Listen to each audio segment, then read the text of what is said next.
গ্রীষ্মের দাবদাহ চলছে, পরিবেশ দাবদাহ করে জ্বলছে। এই যে আগুন, তা কিন্তু সূর্যকিরণের কারণে নয়। এই আগুন লাগানোর পেছনে রয়েছে মানুষেরই হাত। ইদানিংকালে পুরুলিয়া জেলা ছাড়াও রাজ্যের অন্যান্য জেলায় হঠাৎ আগুন লেগে যাচ্ছে।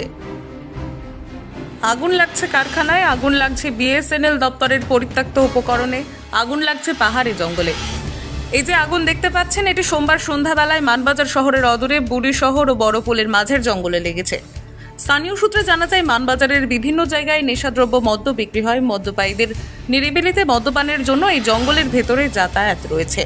হয়তোবা তাদের ব্যবহৃত বিড়ি সিগারেট থেকে এই আগুন লেগে থাকতে পারে বলে দাবি স্থানীয়দের। আবার ভোটের আগে আগুনের দিকে মানুষের মন নিয়ে যাওয়ার জন্য রাজনৈতিক কারবারিদের চক্রান্ত কোনো অসম্ভব বিষয় নয়। কারণ এই পুরুলিয়া জেলাতেই করোনাকালে রেস্কিউ সেন্টারগুলিতে আরও বেশি করে করোনা ছড়িয়ে দেওয়ার জন্য ঘৃণ্য রাজনৈতিক চক্রান্তের একটি অডিও ফাঁস হয়েছিল, তা হয়েছিল ভাইরাল। এই ধরনের কোনো রাজনৈতিক চক্রান্ত থাকতেও পারে।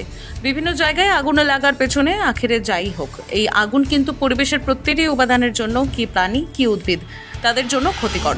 জঙ্গলে আগুন লাগার ফলে জঙ্গলের পরিবেশ নষ্ট হওয়ায় জঙ্গলের প্রাণীরা চলে আসছে লোকালয়ের পুরুলিয়া জেলার বিভিন্ন জায়গায়।